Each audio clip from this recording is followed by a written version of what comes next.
Selam arkadaşlar, hoş geldiniz kanalıma. Şu anda bu kanalın ilk uzun metrajlı videosunu izliyorsunuz.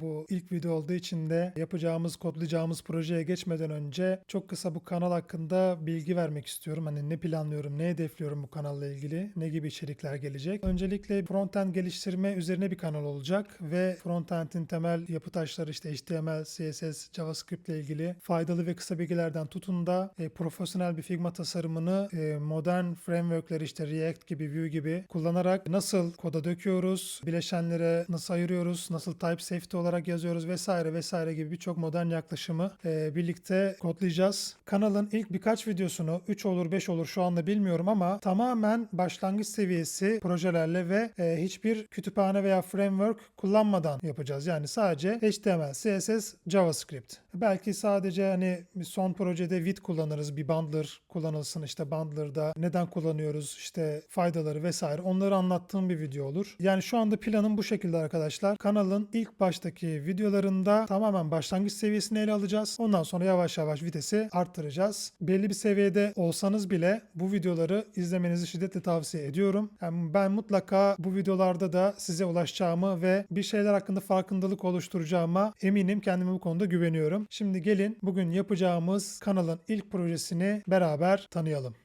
Evet, bugünkü projemiz gördüğünüz gibi Frontend Mentor sitesinden giriş seviyesinde bir proje. Projeyi bugün birlikte kodlayacağız. Herhangi bir CSS yazmayacağız. Herhangi bir JavaScript yazmayacağız. Sadece HTML ve CSS ile bu projeyi bitireceğiz. Projemizin adı Blog Preview Card. Bu siteye önce kayıt olmanız gerekiyor. Bu projenin dosyalarını indirebilmeniz için. Kayıt olduktan sonra bu isimdeki projeyi bulun. Zaten bu ekran gelecek karşınıza. Ondan sonra Start Challenge diyeceksiniz. Şurada Step 2'de Download Assets var. Dosyaları indirin. Projeyi tamamlamanız için gereken şeyler çıkıyor içinden. İşte mesela şurada gördüğünüz resim gibi. Kullanacağınız font dosyası falan da içinde oluyor. Gördüğümüz gibi şu an burası masaüstü tasarımı. Bu da mobil tasarımı. Aralarında zaten herhangi bir fark yok. Herhangi bir şey değişmiyor. Mobile geçtiğimizde sadece siz de görebiliyorsanız 1-2 piksellik bir küçülme oluyor yazı fontunda. Bu da zaten kolaylıkla halledilir. Şimdi girdiniz siteye, challenge'ı başlattınız. Şuradan Step 2'den gerekli dosyaları indirdiniz. Gelelim başlayalım projeyi kurmaya. Şimdi ilk olarak geldim, terminalimi açtım. Ben Warp kullanıyorum bu arada terminal olarak. Size de tavsiye ederim. Şimdi bir klasör oluşturalım. Take YouTube Records diyeyim ben diyelim. Ondan sonra bunun içine girsin. Ondan sonra bana index.html oluştursun. Bir de style.css oluştursun. Ondan sonra da bunu gitsin Visual Studio Code'da bana açsın. Güzel. Şimdi şunu sağa alalım. Tarayıcımızı sola alalım. Visual Studio için bu kadar alana gerek yok. Şöyle bir alan bize yetecektir. Tarayıcımızı böyle güzelce genişletelim. Index.html'imize girelim. Şöyle sıradan bir boilerplate oluşturalım. Bunun için de ünlem yapıyorsunuz ve taba basıyorsunuz. Bu yapıyı size veriyor. Elle yazmanıza hiç gerek yok. Sonra şuraya bir gelelim. Projemizin ilk girişini yapalım. Sonra şurada Go Live diyelim. Evet, gördüğünüz gibi arkadaşlar Hello World yazımız geldi. Şimdi burası hazır. Şimdi burada resimlerimizi ve yazı fontumuzu barındıracağımız Assets klasörümüz vardı indirdiğimiz. Onu kopyalayalım direkt. Siz de bu arada kopyalayın. Kendi indirdiğiniz klasörden. Bunu buraya aldım. Attım. Copy folder dedim. Bu da buraya geldi. Çok güzel. Şimdi burada Assets içinde fonts var. Images var. Güzel. Resmin içinde de gördüğümüz gibi kullanacağımız, kartın üst tarafında kullanacağımız resim var. Bu da image avatar. Bu da kartın alt tarafındaki kullanıcının avatarını buraya koymuşlar. Güzel. Fav icon, buna ihtiyacımız yok. Tamam. Fonts olarak da neymiş? Fig tree variable. Okey, tamam. Bu böyle dursun. Şimdi de gelelim Figma'yı açalım. Figma tasarımımıza bir bakalım. Ne var ne yok. Nasıl bir düzen var, sistem var. Şimdi gelin onlara bakalım. Şimdi Figma'ya geldiğimiz zaman bu arada Figma tasarımını Free Plus bir challenge olduğu için bu Figma tasarımını siz de indirebiliyorsunuz. Normalde free de olsa, premium da olsa Frontend Mentor'dan Figma tasarımını indirebilmeniz için premium üye olmanız gerekiyor. Bundan sonraki kayıtlarda büyük ihtimalle bu Figma tasarımına sizin ulaşımınız olmayacak. Siz benimle birlikte takip edeceksiniz ama bu video için Figma tasarımını indirebilirsiniz. Çünkü Free Plus bir challenge bu. Şu anda yaptığımız. Benim premium üyeliğim olduğu için ben Figma tasarımını ama size göstereceğim. Yani burada kullanacağımız akışı, düşünce akışını vesaire hepsini beraber yapacağız. Şimdi şöyle bir ekran geliyor. Design System, Designs. Burada sol tarafta da var aynısı. Overview. Design System, Design. Tamam. Şimdi Design System'a bir bakalım ne varmış. Style Guide. Okey. Şimdi burada stil rehberimiz var. Burada kullanılan renkler projede. Şöyle bir sarı tonumuz varmış. Grey 950 adı altında. Şu renk Grey 500. Beyaz. Güzel. Tipografiye geldiğimizde evet Fig Tree zaten bunu az önce görmüştük VS Code'un içinde de. Fig Tree incir ağacı yazı fontumuz var. Bold, medium işte 24 piksel kullanılmış. 16 piksel, 14 piksel, 14 piksel. Tamam güzel. %150 satır yüksekliği, %150, %150, %150. Tamam bunu direkt body'ye tanımlarız. Bir daha tek tek uğraşmayız. Çünkü projedeki bütün fontlar aynı line height'a sahipmiş. Ve letter spacing harfler arası genişlik 0, 0, 0, 0. Tamam çok güzel. Spacing'de de kullanılan boşluklar var proje içinde. 300 demiş 24 piksel, 150 demiş 12 piksel, 8 piksel, 4 piksel. Tamam. Güzel. Şöyle bir güzelce bir göz gezdirmiş olduk. Şimdi Design System'dan Design'a gidelim. Bakalım şimdi burada ne varmış. Bu tip projelerde Figma tasarımını aldığınızda güzelce incelemek çok önemli arkadaşlar. Buna ciddi zaman ayırmanızı tavsiye ediyorum. Şimdi bakalım. Desktop güzel. 1440 genişlik diyor. 1440 piksele 960. Yükseklik önemli değil. Gerçi bu projede genişlik de önemli değil. Çünkü sınırlandırmamıza gerek yok. Çünkü ortada sadece kart gösteriyoruz. Ama eğer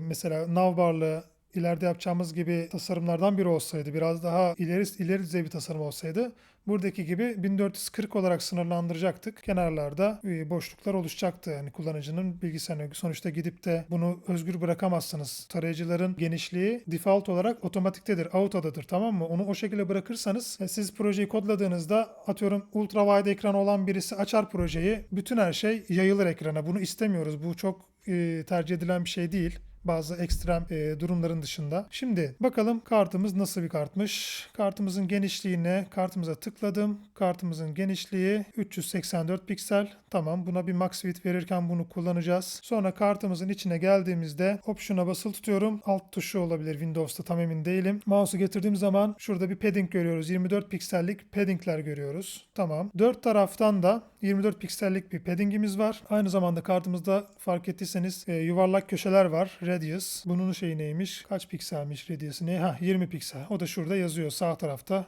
Görebilirsiniz. Ardından bir resmimiz var. Bu resmi büyük ihtimalle IMG tagi olarak kullanırız HTML'de çünkü bunu CSS'de background image olarak tanımlamamıza gerek yok. Çünkü bu arka planda bir resim değil ve her ne kadar çok anlamsal bir bütünlüğü olmasa da üst tarafında büyük bir yer kapladığı için kartın layout'unun bunu HTML tagi olarak kullanırız. Şimdi tag ile şey arasında 24 piksel var yine. Sonra geliyoruz. Şurada ayrı bir blok var. Fark ettiyseniz bakın burası mor olarak yandı. Bu blok 24 piksel. Resimle arasında user info ile arasında da 24 piksel var. Tamam, güzel. Demek ki şurada şimdi bakın kafamızda bir şeyler oluşmaya başladı. Fark ettiniz mi? Burada resmi ayrı, şuradaki kısmı ayrı ve son olarak şu user info'yu da ayrı bir blok olarak düşünebiliriz. Bunların en dışında da wrapper olarak yani kapsayıcı olarak da direkt kartımız var. Güzel.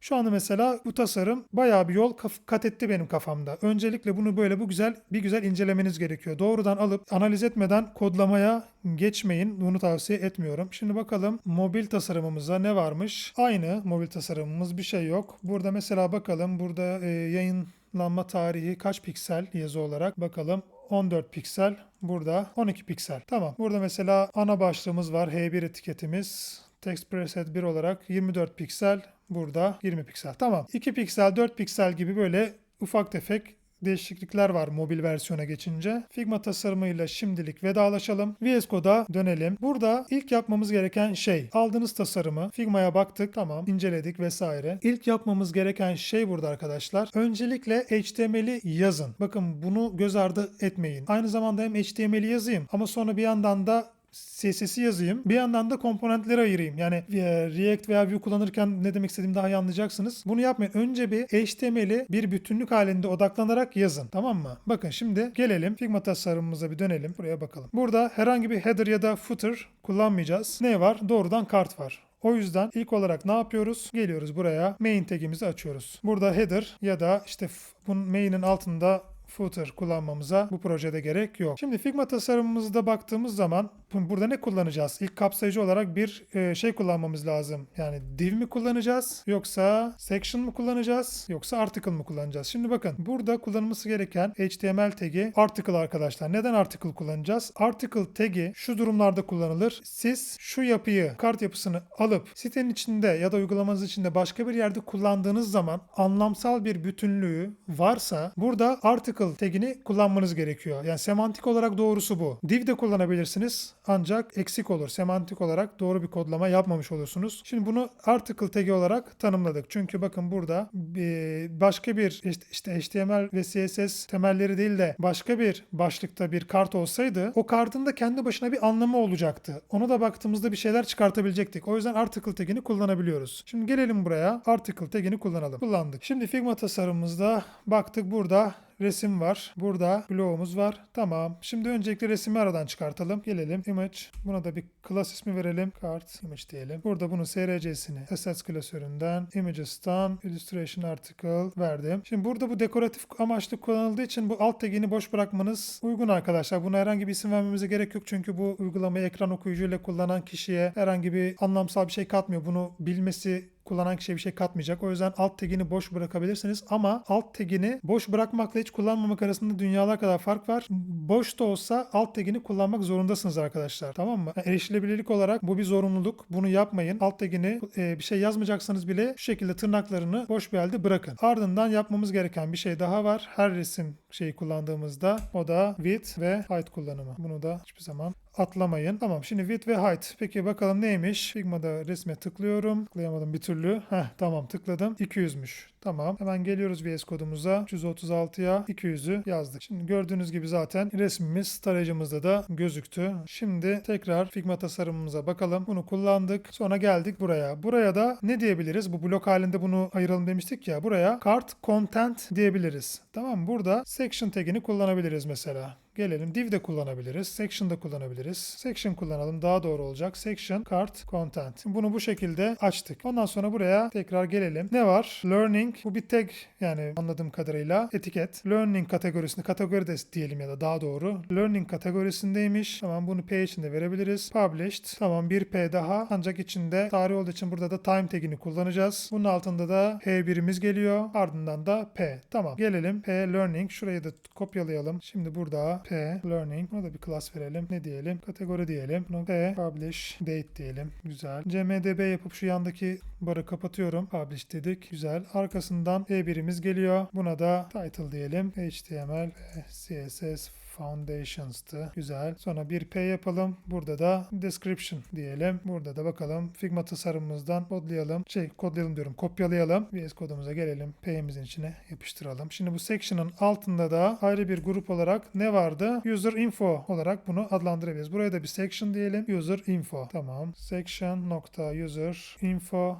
Tab'a bastım. Çok güzel. Burada ilk olarak yine bir div kullanalım. Burada user diyelim. Sonra burada image.user avatar diyelim ve onun altına da P içinde user name diyelim. Çok güzel. Şimdi bakalım Figma tasarımımız her şey düzgün mü? Evet. Bunu user section olarak kullandık ve kategorilendirdik. Şimdi burada bir şey dikkatinizi çekti mi bilmiyorum. Ben burada gidip doğrudan şu image ve P taglerini yazmadım. Ne yaptım? Bunu ayrı bir div içine aldım. Bunun da sebebi burada arkadaşlar ismin ve resmin yan yana gelmesi. Bunu yapabilmemiz için flex yapısını kullanacağız CSS'te. O yüzden de HTML'i ona göre dizayn etmiş oldum. Şimdi kontrol edelim bir. HTML'imizde herhangi bir eksikliğimiz var mı? Evet, var. Bakın burada published tarih var ya, bunu geliyoruz time içinde yazıyoruz. Ben yani şu hatayı çok görüyorum. Sadece P içinde yazılıyor bu tarih tip şeyler. Yani arkadaşlar buradaki time tag'i tarayıcının girdiğiniz tarihleri algılamasını sağlar ve yani bu hem SEO için hem de optimizasyon için çok kıymetli şeylerdir bu tip detaylar. Bunları atlamayın. Ayrıca burada bakın time yanında date time verdi, görüyor musunuz? Bunu da aynı şekilde doldurmanız gerekiyor. Bu şimdi dinamik bir data olmadığı için bunu doğrudan dümdüz yazabiliriz. Hatta ChatGPT'den yardım alalım. Burada bu arada şu bilgiyi de vereyim. Bu date time'ı kullanırken bunu bu şekilde kullanabildik çünkü bu belirli bir tarih. Fakat işte diyelim ki bir kampanya sitesi yapıyorsunuz. Şey diyor, son 10 gün geri sayım var ya da vesaire. İşte son 23 gün, 23 gün 10 saat gibi. Onları da yazmanın ayrı bir yolu var. Onu da ileride bir projede mutlaka anlatacağım denk geldiğimiz zaman. Ama şimdilik bu şekilde, bu statik bir tarih olduğu için bunu bu şekilde yazabiliriz ve tarayıcı algılar. Ayrıca ikinci bir not, bu datetime içine yazdığımız tarih siz tarayıcınızda ya da bilgisayarınızda gün, ay, yıl olarak kullanıyor olabilirsiniz. Bu hiç fark etmez. Bunu yıl, ay, gün olarak buraya girmeniz gerekiyor arkadaşlar. Bunu da bir dipnot olarak vereyim. Şimdi HTML'i bitirdik. Burada bu arada title'ımızı da düzeltelim. Blog Review Card. Bunu da yapalım. Bu title'da tarayıcıda gözüken kısım arkadaşlar. Bakın şurada bu bir sekme olsaydı eğer gözükseydi. Bakın görüyor musunuz? Mouse'umu getirdim. Ya da şöyle yapayım. Bakın görüyor musunuz? Block Preview Card. Onu buradan değiştirirseniz bu burada değişecektir. O yüzden bunu da böyle yazalım. Adet yerini bulsun. Tamam. CSS ile ilgili şimdilik her şey tamam. Bir hata yapmışsak zaten düzeltiriz. Şimdi hadi başlayalım CSS'i yazmaya. Evet, şimdi CSS kısmına başlayalım beraber yavaş yavaş. Hem Figma tasarımımıza bakalım. Ancak şu anda sol tarafta kullanıcı resmi ve adının gözükmediğini fark ettim. Şurada boş bırakmışım arkadaşlar. Burayı hemen düzeltelim. Öncelikle resmimizin yolunu verelim. Ondan sonra alt olarak da kullanıcının adı neymiş? Hemen Figma tasarımımızdan ona bakalım. Greg Hooper. Onu kopyalayalım ve bunun genişlik ve yüksekliğine bakalım. Resmimiz 32'ye 32. Tamam, güzel. Şimdi buradan VS kodumuza dönelim. Greg Hooper dedik. Width 32 ve tekrar buraya da Greg Hooper'ı yapıştıralım. Tamam, şimdi oldu. Normalde burayı böyle geçmezdim ama yani herhalde ilk videonun verdiği bir heyecan ve acelecilik oldu. Neyse, devam edelim. Şimdi stil.cs'imize geldik. Şimdi bu sayfayı bu çirkin görüntüsünden kurtaracağız ve güzel bir hale getireceğiz. Şimdi burada bir Figma tasarımımıza dönelim. Yapmak istediğim çünkü şeyler var. Şimdi öncelikle burada Design System'a dönüyorum. Tamam mı? Burada şimdi variable'larımızı, değişkenlerimizi oluşturacağız CSS'te. Şimdi onunla başlayalım. Burada sarı var. Gray 950, Gray 500. Bunları aynı isimlerle yapabiliriz. Sorun değil. White. Tamam. Sarı, 2 tane gri, bir tane de beyazımız var. Şimdi bunu tek tek buradan kopyalayıp VS Code'a dönüp sonra tekrar gelip griyi kopyalamak yerine Mac'imde Copy Clip miydi, ClipPad miydi bir uygulama kullanıyorum. Ona hemen bir bakayım. Copy Clip. Evet. Bu arkadaşlar clipboard historisi oluşturuyor. Yani kopyaladığınız şeyleri, şimdi bunu mesela kopyaladım. CMDC yaptım. Bunu kopyaladım. Şunu kopyaladım. Şunu kopyaladım. Şimdi bunu bu üst taraftaki çubuğa yerleşiyor bu uygulama. Siz şu anda görmüyorsunuz onu kayıt dışında. Oradan seçip kullanacağım. Yani bunu size de tavsiye ederim. Windows'ta da kesinlikle muadili vardır. Böyle tek tek şey yapmaktansa bir kere kopyalayıp ondan sonra onları hızlı yerleştirmek daha iyi oluyor. Yani sık sık bakmak zorunda kalmıyorsunuz. Şimdi dönelim bakalım CSS'imize ve değişkenlerimizi oluşturalım. Buraya hemen root olarak giriyoruz. Şuraya bir colors diyelim. Bir yorum satır yapalım.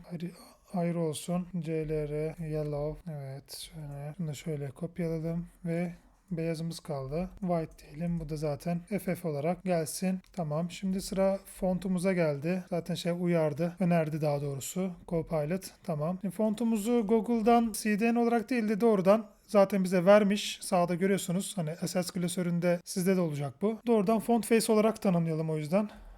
Font face. Font family ne olacak adı? Font family'mizin Fig3 diyelim. Şöyle güzel. Kaynak kısmına da gelelim. Sets. Fonts. Şimdi burada bir italik vermiş, bir normal vermiş. Tasarımımızda italik bir yazı olmadığı için bunu tanımlamamıza gerek yok. Format true type doğru. TTF formatında. True type'ın zaten uzun hali. Font weight tamam. Display swap olsun. Güzel. Font style normale gerek yok. Şimdi font face'imizi tanımladık. Buraya gelelim. FF Fig3 diyerek tanımlayalım. Burada size bir trik vereyim. Burada ikinci font olarak bu nedir? Hani destekçi diyelim hani Türkçe olarak. Bu font eğer çalışmazsa bu devreye girer. Bu kalsın. Sans serif kalsın. Ama şunu yapın.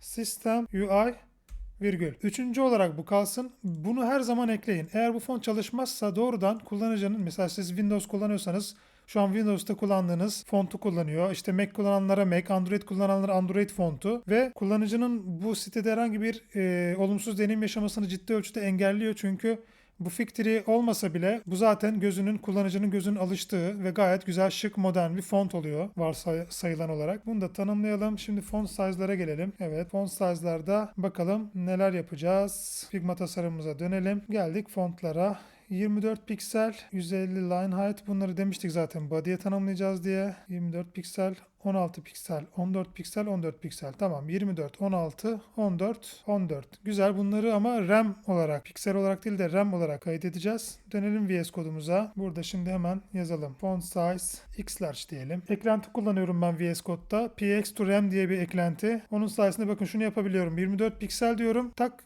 bana direkt RAM olarak önerisini veriyor. Çeviriyorum. Sonra işte font size LG diyelim. Bu 1 RAM. Zaten 1 RAM'i 16 piksel olduğunu biliyoruz. Burada da font size MD diyelim. Bu da 14 piksel olacak. Bir de font size small'u 12 piksel olarak şurada tanımlatalım. Çünkü mobil versiyonunda 12 piksel olarak hatırlıyorum da. Bu mobil. Evet, 12 piksel. 12'yi ben nerede gördüm? Ha, şurada gördüm. Tamam. Publish date kısmında 12 piksel. Bu da tanımlı dursun. Bu neymiş? 20. 24'ten 20'ye. Bu 12. Bir tek 20'yi tanımlamadık VS Code'da. 20'yi de tanımlayalım. Buna 2 piksel diyelim. Şimdi burada zaten kendisi büyük ihtimalle yapacak onu. Evet, Copilot kendisi yaptı. Pikselimiz 1.25 oldu. Şimdi devam edelim. Font size'larımızı da tanımladığımıza göre font weights kısmına gelelim. Bakalım, burada beni yönlendirmesine izin veriyorum. Çok sorun değil. Zaten bunda sırası çok önemli değil. Şimdi font weights'te burada az önce görmüştük Figma tasarımımızda. Ne kullanıldığını hatırlıyor musunuz? Şu bakın, Design System'a gelmiştik. Burada söylüyordu zaten. Extra bold var, medium var. Factory medium,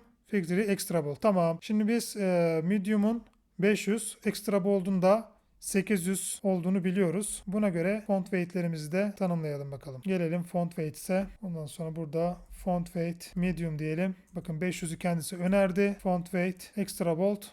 Evet, 800'ü önerdi. Bunları tamamlasın bizim için Copilot. Güzel. Sonra burada spacing'e geldik. Spacing kısmında da neler vardı? Hemen bir bakalım. Onu da tasarımımızda vermişti bize. Ki bu kısmı vermese de çok önemli değil arkadaşlar. Hani bunun kullanımıyla ilgili zaten çok ciddi tartışmalar da var. Çünkü böyle spacing'leri variable olarak verdiğiniz zaman bir yerde değiştiği zaman çoğu yerde değişiyor. Aslında bu hani zaten variable'ların tanımlanma amacı, ama bu spacing konularında çok bazen işleri çok karmaşıklaştırabiliyor. O yüzden bu konuda hani ben de kararsızım açıkçası, ama bu proje için hadi yapalım. Space 24 12, 8, 4. Bakın şimdi burada spacing'de, renklerde bunu yapmak çok önemli. Renklerin çünkü piksel olarak karşılığı bizde yok. Ama spacing'de bakın bunu space 300, space 150, space 100 olarak tanımlamayacağız. Benim çok daha sevdiğim bir çalışma yöntemi var. Yapacağız. Space 24, karşısına da RAM değerini yazacağız. Tamam mı? 24, 12, 8, 4.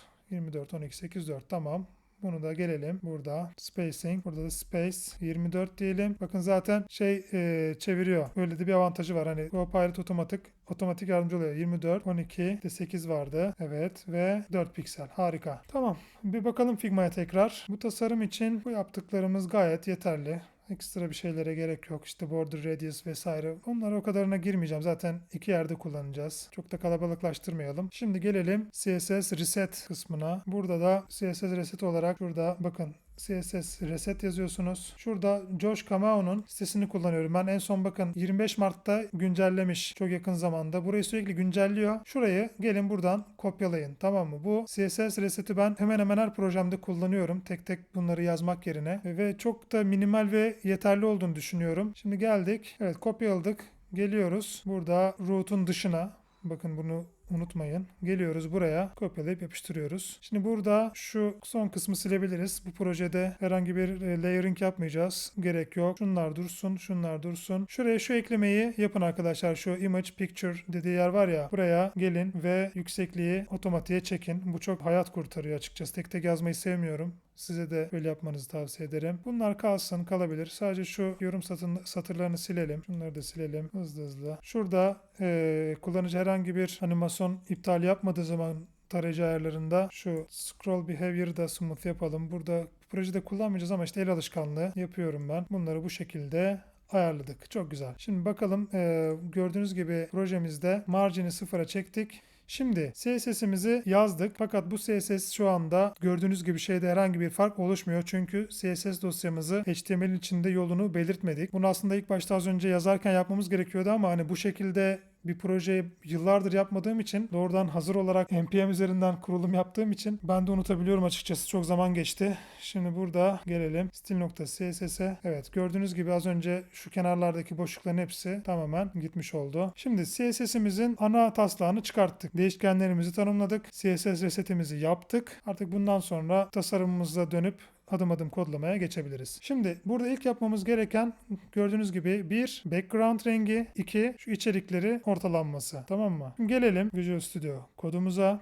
Şurada HTML vardı ya, bakın az önce resetle birlikte şey yapmıştık. İsterseniz buraya yazabilirsiniz. Burada HTML'e, isterseniz burada tekrar HTML oluşturabilirsiniz. Ben bunu direkt buraya yazacağım. Ekstradan oluşturmayı düşünmüyorum alt tarafa. Şurada yıldızın altına HTML diyelim. Şimdi burada başlayalım. Background rengini burada verebilirsiniz. Burada neydi? CLR Yellow. Evet, burada sarı rengimizi verdik. Background rengimize. Zaten gördüğünüz gibi direkt sarı, doğrudan sarı oldu. Ardından font rengimizi verebiliriz. Bu arada şeye bakalım. Font rengimize bakmadık. 950 olması lazım gördüğüm kadarıyla ama CLR Gray 950, Gray 950, Gray 500, Gray 950. Şimdi sadece burada 500 kullanıldığı için aslında bunun normali şu an bu P'dir, tamam mı? Hani paragraf için vermemiz gerekiyor. Ama bu sefer bütün şeyleri yazarken tek tek renk tanımlamamız gerekecek. O yüzden bu proje için default rengi 950 olarak tanımlayıp sadece şuradaki description klasını, yani P tagini yazarken şu kısmı 500 olarak tanımlamak kod tekrarı açısından daha mantıklı. Gelelim burasını CLR 950 olarak tanımlayalım. Güzel. Ardından font size.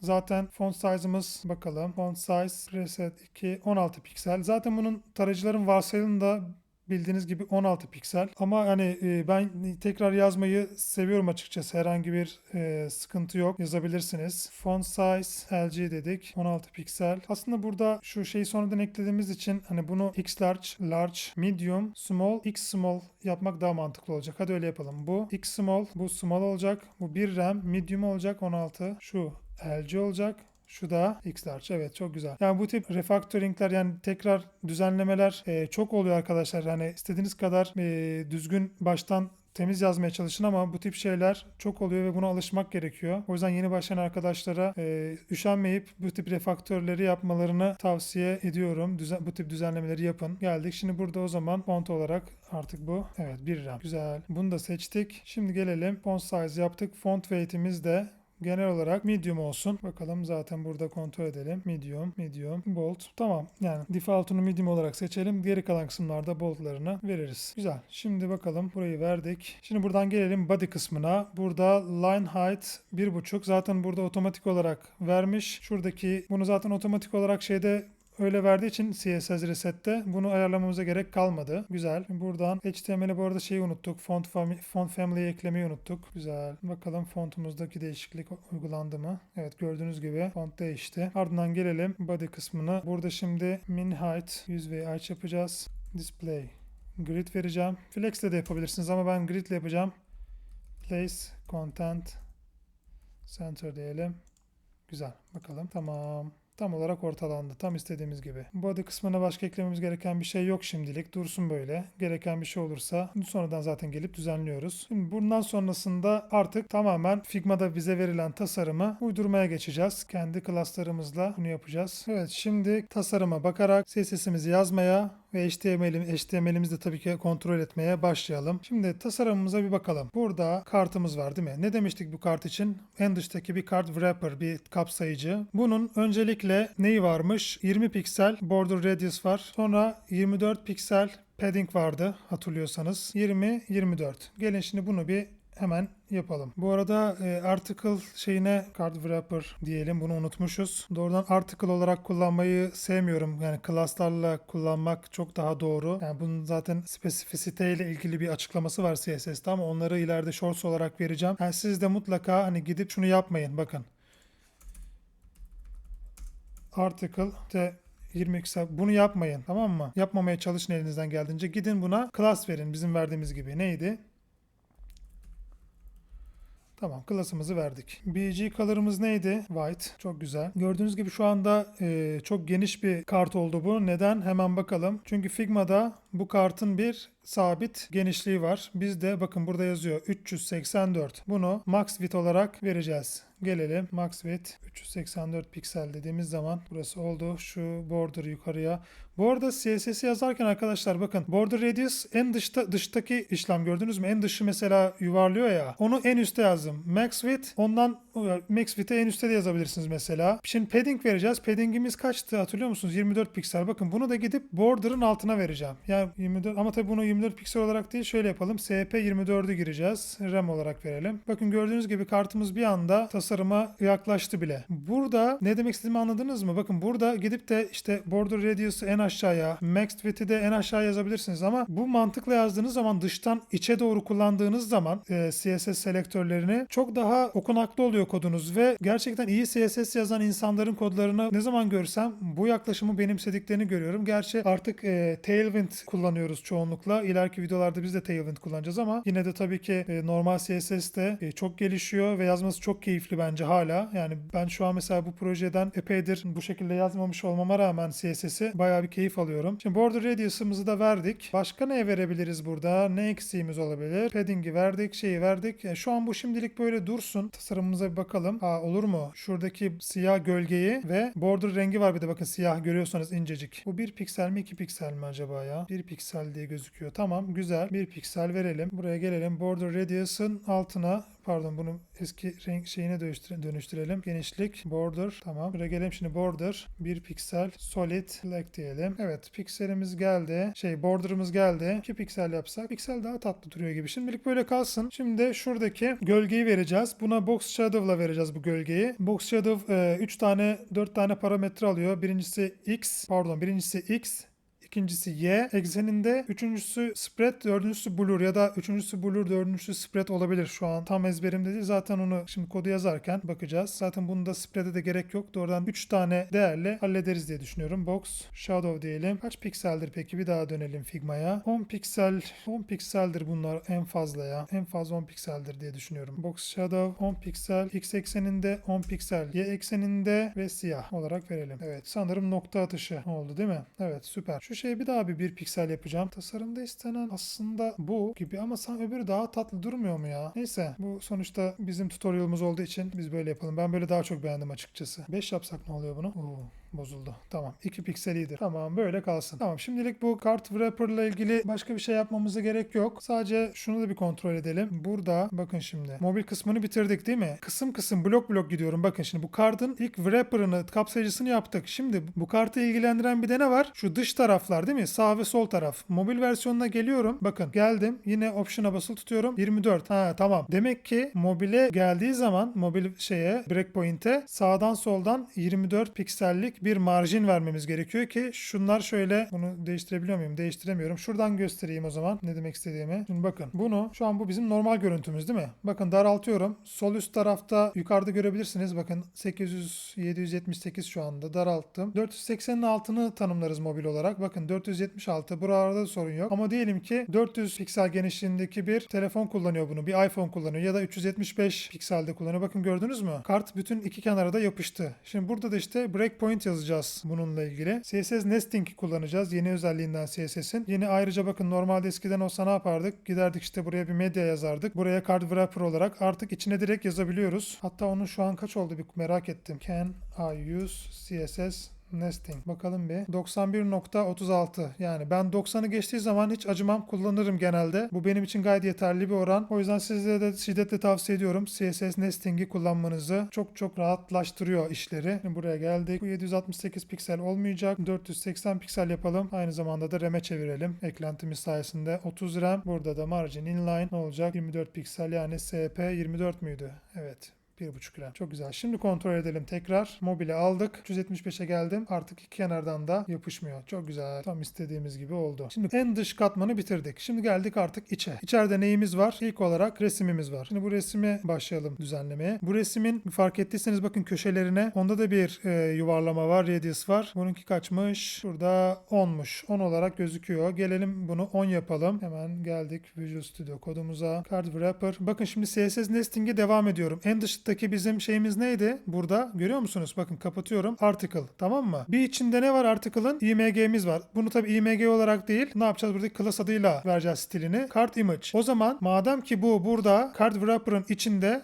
CSS yazarken de aynı şekilde devam ediyoruz. Card wrapper'ın bakın şu dışına çıkmadan buraya geliyorum ve card image diyorum. Border radius'ta 10 piksel veriyorum. Evet, zaten direkt radius'ı aldı. Şimdi bakalım şu altındaki learning ile şey arasındaki boşluk ne durumda? Tamam. Şimdi burayı zaten blok olarak tanımlamıştık hatırlıyorsanız. Bu bir blok, bu bir blok, bu da ayrı bir blok demiştik. Şimdi buradaki boşluğu, bakın şuradaki 24 pikseli ve şuradaki 24 pikseli direkt margin blok olarak buna şu katmana verelim direkt şu bloğa. Hemen gelelim. Adını ne vermiştik ona bakalım önce. Card content vermiştik adını. Card content'i seçiyoruz. Card image'in altındayız şu anda. Aynı hiyerarşide devam ediyoruz. Card content, margin block, SP24. Typo yaptığım için olmadı tabii ki. Margin block, SP24. Tamam, şimdi oldu. Çok güzel. Bunu bu şekilde verdik. Tekrar tasarımımıza dönelim. Buraya geldik. Şimdi buradaki kategori kısmını halledelim. İçindeki yazı bakalım. Buradaki font weight, extra bold ve 14 piksel. Extra bold 14 piksel. Önce hemen bunu halledelim. Geldik. Şimdi de card content'in içindeki kategoriyi düzenlediğimiz için bakın şu ikisi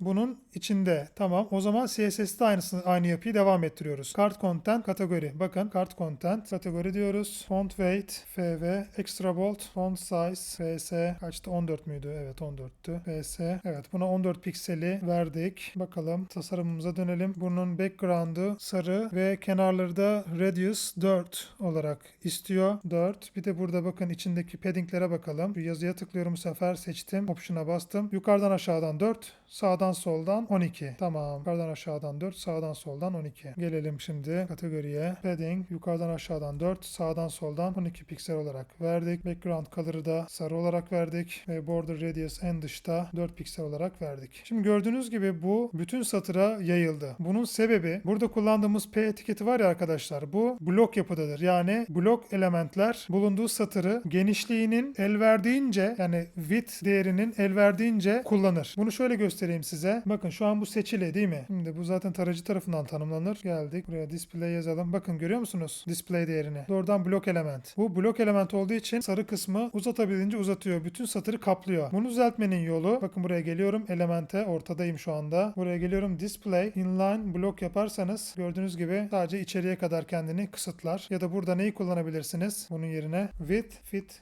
content dersiniz. Bu da daha nispeten daha yeni ve bu da aynı geçerlilikte bir çözüm. Biz neyi kullanalım? Hadi width'i kullanalım biz de. Şimdi refresh edelim. Yaptığımız değişiklikler bir silinsin. Geldik buraya kategoriye. Width fit content. Kendisi önerdi zaten. Evet. Bu sorunu da halletmiş olduk. Şimdi bu learning ve publish arasında bir boşluk olacak. Onu bir inceleyelim. 12, 12. Şimdi bakın. Burada buna 12 verirsek, az önce yaptığımız şimdi kategoriye, learning'e 12 verirsek, bu publish'e gelip tekrar 12 vermemiz gerekecek. Ama bu publish'e geldiğimizde margin block verirsek hem alttan hem üstten bir satır yazmış oluyoruz CSS'i. Gelin öyle yapalım. Şimdi o zaman learning kısmını bitirdiğimizi varsayalım. Hemen aşağı inelim. İnneden de şurayı bir inceleyelim. Bunun yazı fontu neymiş? Yine 14 ama bu sefer bold falan değil. Gayet normal medium. Tamam. Sadece burada font size'ı 14 yapacağız. Başka da hiçbir değişiklik yok. Güzel. Dönelim şimdi VS kodumuza. İsmini ne olarak vermiştik? Publish date. Tamam. Güzel. Publish date olarak vermiştik. Bunu alalım. Kategorinin altına publish date. Az önce kopyaladığım halde yazıyorum. İşte ilk videom olduğu için tutarsızlıklar ve buraya geliyoruz. Publish date olarak font size FS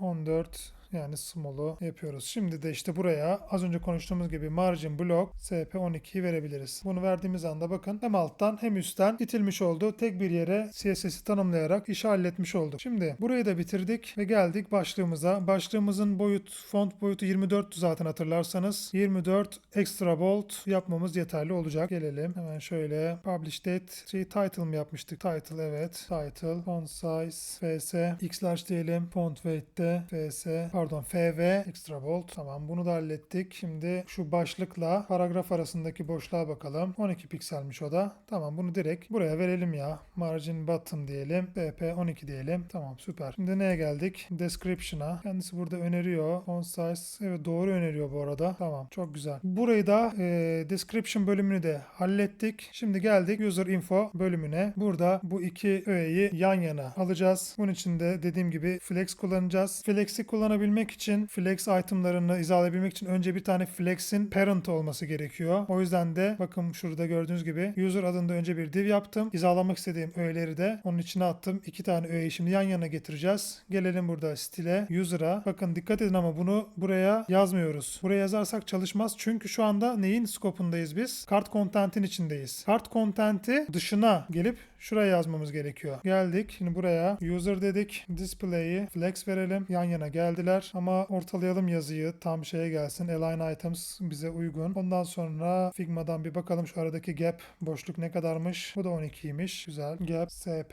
12. Güzel ve fark ettiyseniz bu da extra bold olarak düzeltmemiz gerekiyor. Ne yapmıştık şeyi? Username mi? Evet, güzel. Bunun da içinde username font weight, FV, extra bold. Güzel. Şu anda sanıyorum ki Figma tasarımının tamamen aynısını elde ettik. Sadece şimdi geriye ne kaldı? Mobil versiyonundaki font size'ları birazcık küçültmek kaldı. Bunu halledeceğiz şimdi. Kontrol edelim bir eksiğimiz var mı? Buradaki şeye bakmadık bir tek. Username'in font size'ına. Bakın bu önemli. Bu neymiş? 14 piksel. Tamam, bunu düzeltelim hemen. Font size, FS. Evet, şimdi oldu işte. Şimdi tasarımımıza geri dönelim. Mobil durumlara bakalım. Burası şimdi 14'tü mobilde. 14, 24. Burası 16 idi bir tek. Tamam, sırayla gidelim. Şimdi buradaki 14'ler burada 12 olmuş. Bu da 14'ten 12'ye gelmiş. 24'ten 20'ye. Tamam. Şu ikisi 14'ten 12'ye. Ana başlığımızda 24'ten 20'ye. Hemen kodlayalım. Kategori. Hemen buraya bir medya açalım. Tamamlasın Copilot. Burada font size fs x sumala döndürelim. Burada fs x sumalımız zaten gördüğünüz gibi 12 pikseldi. Şimdi bu aynı yazdığımız medya sorgusunu şuradan hemen publish date'e de yapalım. Kopyala yapıştır yaptık. Bu arada şimdi mobil ekran alalım ki siz de görün. Gerçi bu fark çok gözüken bir fark değil ama olsun, yine de 480'in altına inelim. Bakın görüyor musunuz? Çok dikkatli bakarsanız gözüküyor. Bakın tam şu noktada. Yazılarımız küçülmeye başladı. Tamam. Böyle kalsın, 440'larda kalsın. Şimdi burada bu ana başlığımızda 24'ten 20'ye düşürecektik. Title'a geldim. Bunu da vs